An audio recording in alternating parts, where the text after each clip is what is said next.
بسم الله الرحمن الرحيم إن الحمد لله نحمده ونستعينه ونستغفره ونعوذ بالله من شرور أنفسنا ومن سيئات أعمالنا من يهده الله فلا مضل له ومن يضلل فلا هادي له أشهد أن لا إله إلا الله وحده لا شريك له وأشهد أن محمدا عبده ورسوله أما بعد.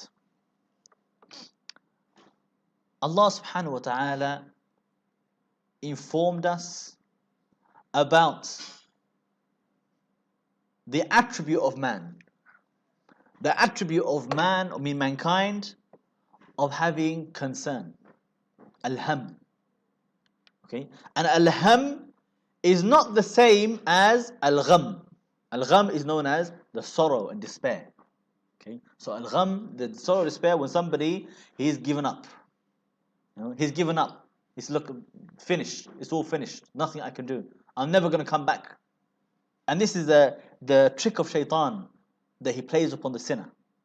Some people, when they've committed a sin, or they're committing a sin, or they've committed many sins, after that they start to give up. And they think, after that they think, those people who practice Islam is good, and I wish I could be like them. But I say, I'm a sinner, brother. Nothing I can do.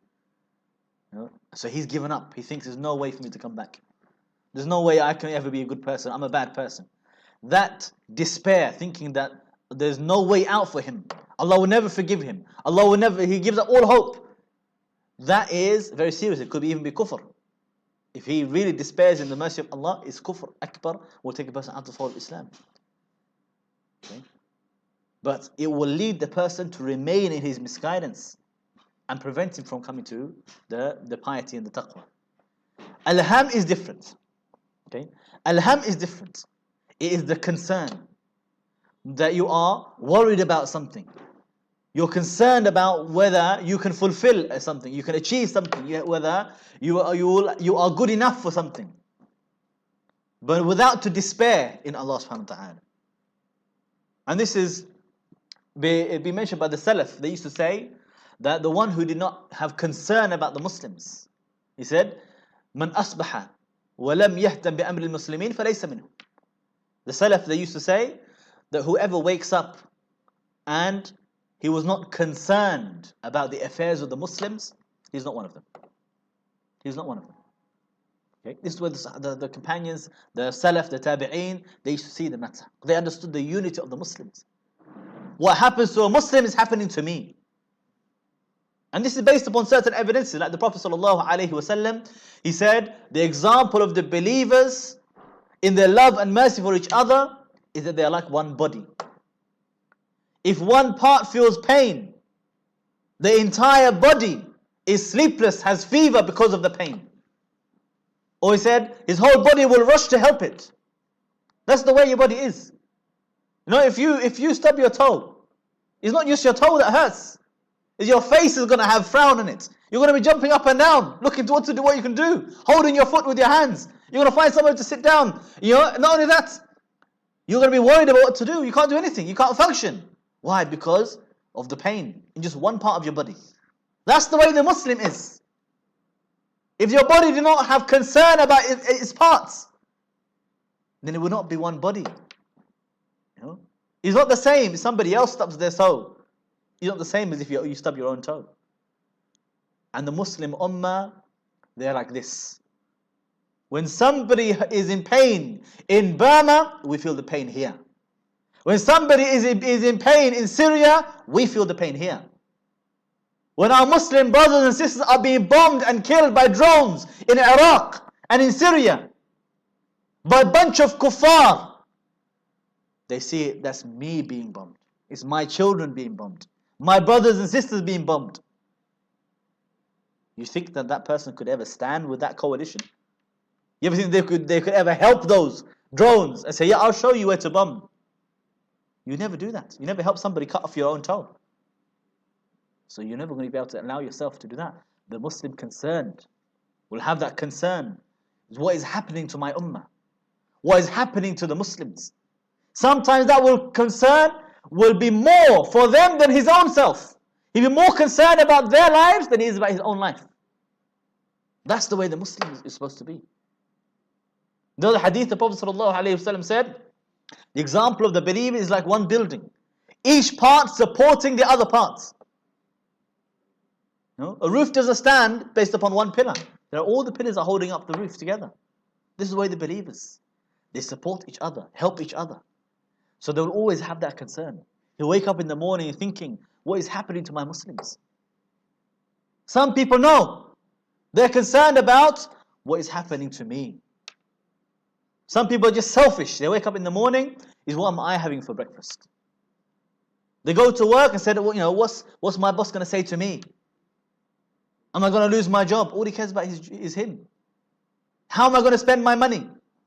I want to buy so and so. How am I going to achieve it? That's all he cares about. He's thinking about, look, how can I earn more money? I've got one job, maybe I can do a second job. If I've got two jobs, maybe I can seek a promotion. That is his concern. So some people, all their concern is just about dunya, dunya, dunya. Chasing it. أَلْهَاكُمُ التَّكَاثُرُ حَتَّى زُرْتُمُ الْمَقَابِرِ. Some people, all their concern just chasing the dunya, chasing the money, competing with each other. He said, look, oh, he's got a car. His car's faster than my car. That's not good enough. How am I going to get a faster car? Look, how come his house is stronger than my car? His house is bigger than my house. How is it?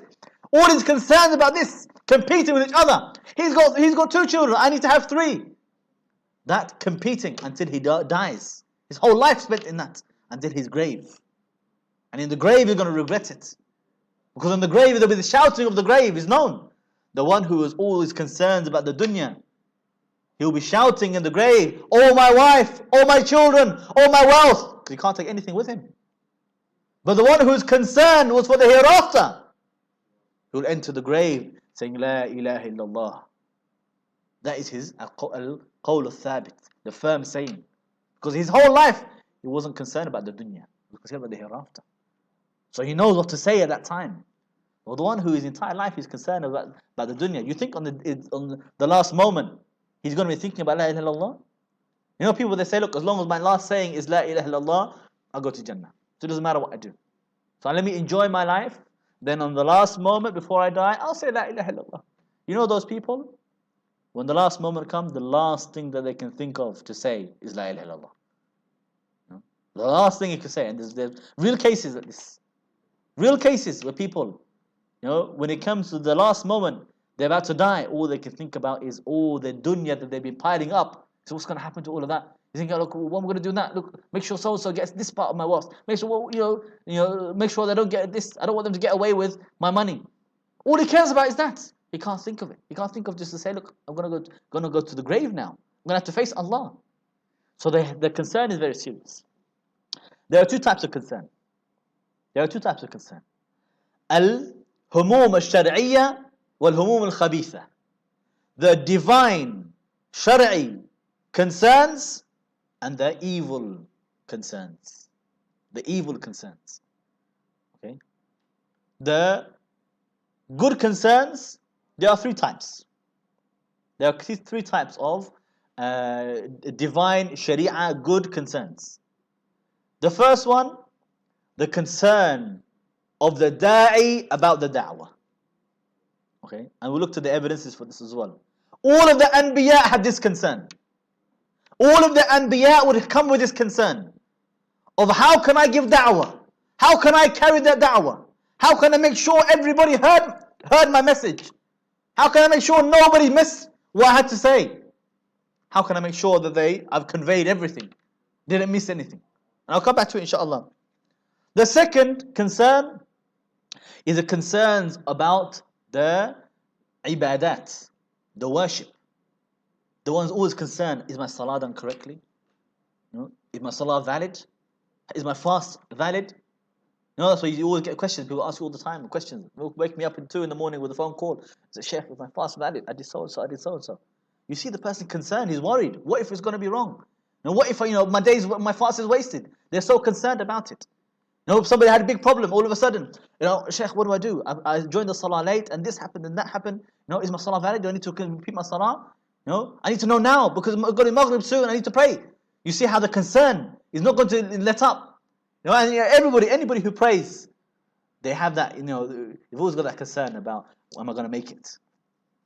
Soon as the time of salah is entered, he's just looking at his watch. He's like, I need to find somewhere to pray.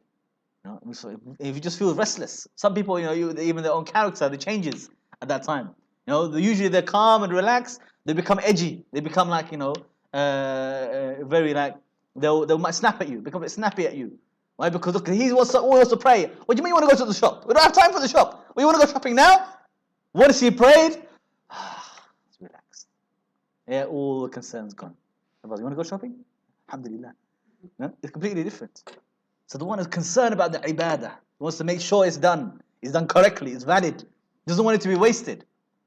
The third type of concern, the Sharia concern, is the person who has concern about his sins and his disobedience. Will Allah forgive him? How can he make it up to Allah? He's concerned about it. Even the wara, even the one who's not sinned, but anything is disobedience. The Sahaba, they used to feel concern about missing the recommended deed, because they see it as duty. Allah commanded me. Recommended deed is what? Is the indecisive request from Allah. Allah wants you to do something, but He didn't threaten you with punishment, that's all. The Sahaba used to see, what Allah wants me to do it, I must do it. If He didn't do it, he feels, oh Allah, will Allah forgive me, even though it's not sin. So the concern, they don't want to miss anything. They miss nafilah, they feel, oh my God, I didn't pray the sunnah today. That concern of disobedience or the sins, the way Yunus alayhi salam, he became so concerned, he was seeking istighfar, seeking forgiveness all his time in the well. Adam alayhi salam became so concerned after he disobeyed Allah, and he wanted to know how to seek forgiveness. So this is the good concern, and we'll talk about that more. So let's look at some of the good concern, inshallah, in the da'wah, for example. The good concern, you see the concern of the da'i for his da'wah is like the concern of a mother for her children. This is the way the da'i. If you're a da'i, you want to think about it like this.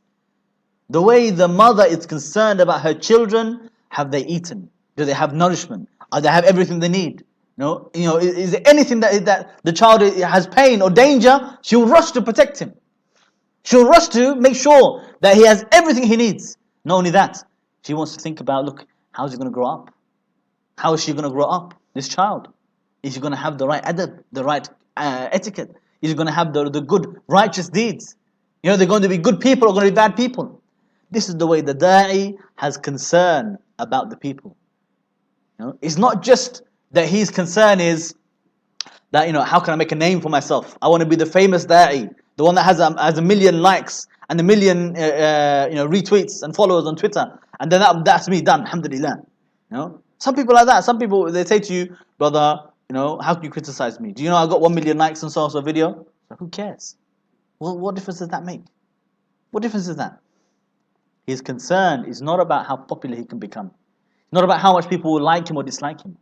His concern is about them. The mother will sacrifice herself for the children. You know how much the mother sacrifices? How much? This is what Allah Ta'ala, He described the mother, with the pains that she goes through in order to raise the child, the baby, because the baby is vulnerable. Nobody has concern for the child the way the mother has concern. In Surah Luqman, verse 14, Allah Ta'ala says, وَوَصَّيْنَا الْإِنسَانَ بِوَالِدَيْهِ حَمَلَتْهُ أُمُّهُ وَهْنًا عَلَى وَهْنٍ وَفِصَالُهُ فِي عَامَيْنِ أَنِ اشْكُرْ لِي وَلِوَالِدَيْكَ إِلَيَّ الْمَصِيرُ. He said, and we have enjoined upon man to be good to their parents.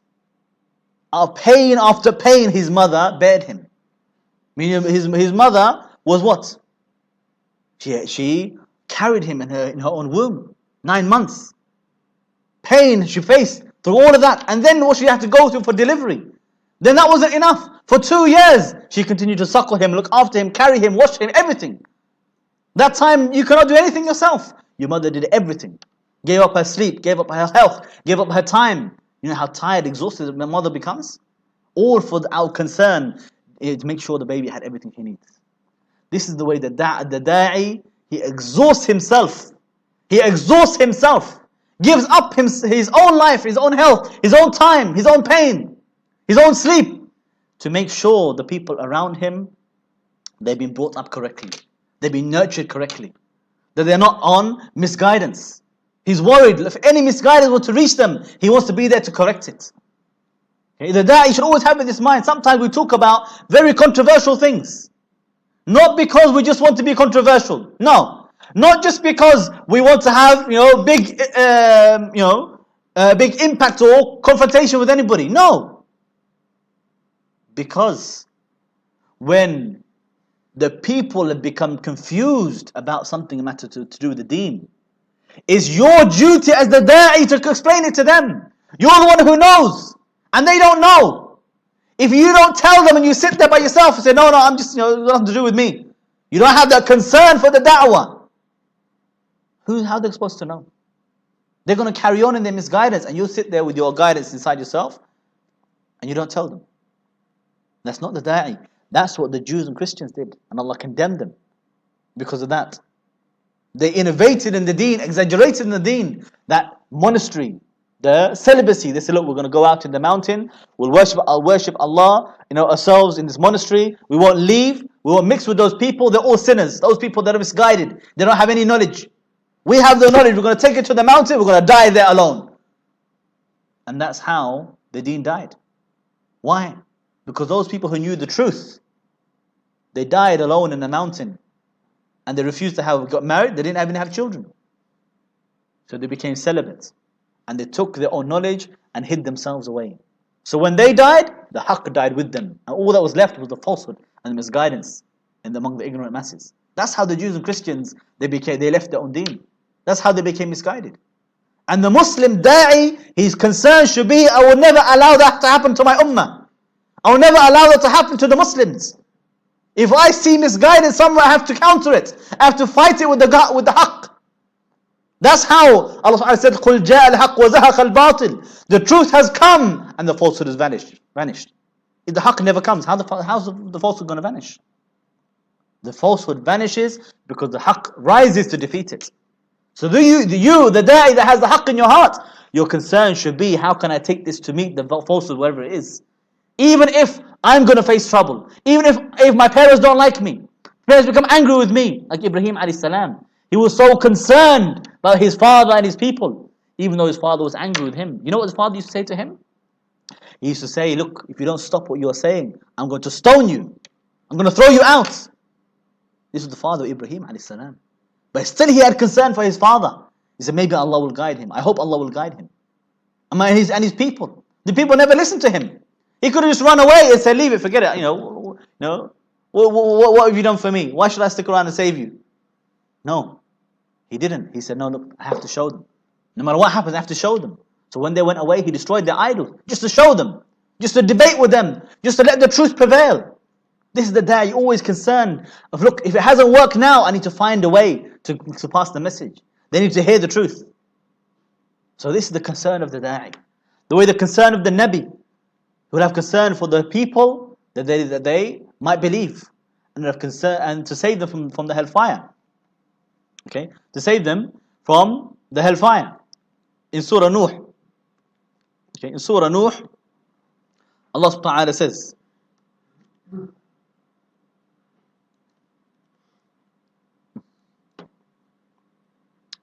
give me one moment, inshallah, I'll find it.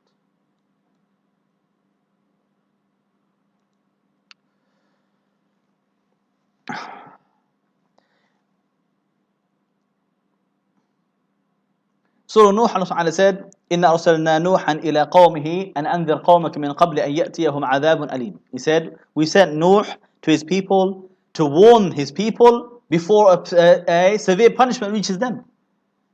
And in another verse, Allah Ta'ala said that Nuh said to his people, look, I'm worried about you. I'm concerned about you, that you will be punished with a severe punishment. He wanted to save them. And the Nabi will have concern for his own ummah as well. His own ummah, that they won't be misguided. With the way Muhammad sallallahu alayhi wasallam, he used to make dua so much for his ummah. Saying to Allah, oh Allah, don't allow them to be misguided. Oh Allah, don't allow them to be destroyed from fighting between themselves. Concerned about the future, what will happen to them.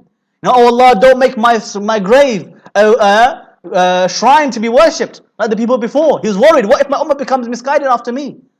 Ibrahim alayhi salam, worried about his own sons. Concerned about them. He said, oh Allah, save me and save my children from worshipping idols. What if we become misguided tomorrow? See that concern of the Nabi, concern of the da'i, that he doesn't want to allow people to become misguided. The concern of the ulama, they don't want the people to remain ignorant. They always want to convey. I remember Sheikh Omar, whenever he was with us, I used to see him, he was so tired, so exhausted. He's falling asleep in his chair. And yet when he wake up, he would always, he would always keep on teaching. He always keep on teaching. He felt shy to say he wants to go to sleep. Even he used to ask us permission. If he was really tired, and he would keep on trying. But he would ask us permission, brother, just permit me just to take a short nap, and then I'll continue. This is the way he used to be. And he used to say the reason why. He said, because look, I don't want you came here with me. I don't want to feel that you accompanied me and you didn't benefit from me. What's the point of you being with me and you don't learn anything? This is the way the concern of the ulama is not just about, why isn't anybody carrying my bags? Why isn't anybody calling me sheikh? Do you know how to address your sheikh? There's some people concerned about this. That was never the concern of Sheikh Omar. Some people used to call Sheikh Omar. He used to call him, say, Omar, brother Omar. He said, no, brother, call me. We used to get angry. He said, oh, this is Sheikh Omar, this is the sheikh. All he's done for you, all the ilm. And you're calling him brother Omar? But he said, no, brother, it doesn't matter, brother. Come ask, inshallah. It doesn't matter, call me whatever you like. This is the way the ulama, their concern is for the people. To exhaust and destroy their own health for the sake of the people. And this concern as well, you'll have in the da'wah, you'll have the concern of the honest man. You'll always be concerned about false accusations. You'll have that concern. You can't avoid it. It's very difficult thing. People start accusing you. People call you liar. People call you agent. People call you, many names they'll call you. Make up stories about you. I've heard people, they've claimed all sorts of things, misquoting me, and say, you said this. When did I say that? I never said that. You just made it up. Until everybody believed it. They start coming up to me and say, why did you say Sharia before Tawheed? I never said Sharia before Tawheed in my life. What are you talking about? So people, they make up stories about the da'i, always. So you will have that concern. But that concern should never override the da'wah, the concern for the da'wah. This is the way, when Aisha radiallahu anha, she was falsely accused, everybody was concerned. Everybody has that worry. Okay? The mujahideen will have concern about how they will protect the Muslims, how they protect the people, how they defeat the enemy, how they can prepare for them. It's been mentioned by Aisha radiallahu anha that somebody asked her, did the Prophet find any hard times like Uhud with his people? And the Prophet ﷺ, she said that the Prophet ﷺ said, the hardest time for me was the day of Aqabah, because I was concerned, will they accept it? Will I fulfill it? And he said, I looked to the sky and I saw the cloud, and it was Jibreel. Jibreel said, would you like that I put the mountain of Uhud over them? He said, no, because maybe their children will be good after them. So you see how the concern of the Prophet, the Nabi, is always going to be about, how can I guide the people? How can the people be guided? Not just that the people obey him or listen to him. Also, as we've said that, when the revelation was first revealed to him in the cave, and he returned, he started to say to Khadija, he said, he started to say, have concern about whether the people will believe him. He said, will they believe me? Will they believe me? And we saw how even Musa alayhi salam, he had the same concern. When he was sent to Fir'aun, he started to say to Allah, oh Allah, release the knot from my tongue, so that he can understand me, so that the people can understand me. And bring me my brother to help me, because I'm worried. And he said as well, I'm worried that they won't believe me. I'm worried that they won't listen to me. So the concern of the da'i, always how he can perfect his da'wah, how he can spread the message. Obviously, this is the topic is not finished at all, but we can. It's getting late, so I think inshallah we can stop here and we can continue the topic another time. But it's a good topic to study, al-ham, the concern, and how you should implement that in your own life. The concern of the husband for his wife, how that will manifest. The concern of the da'i for the people. The concern about the ibadah. as we said. So we can study all of this inshallah in a lot more detail another time. وآخر دعوانا الحمد لله رب العالمين.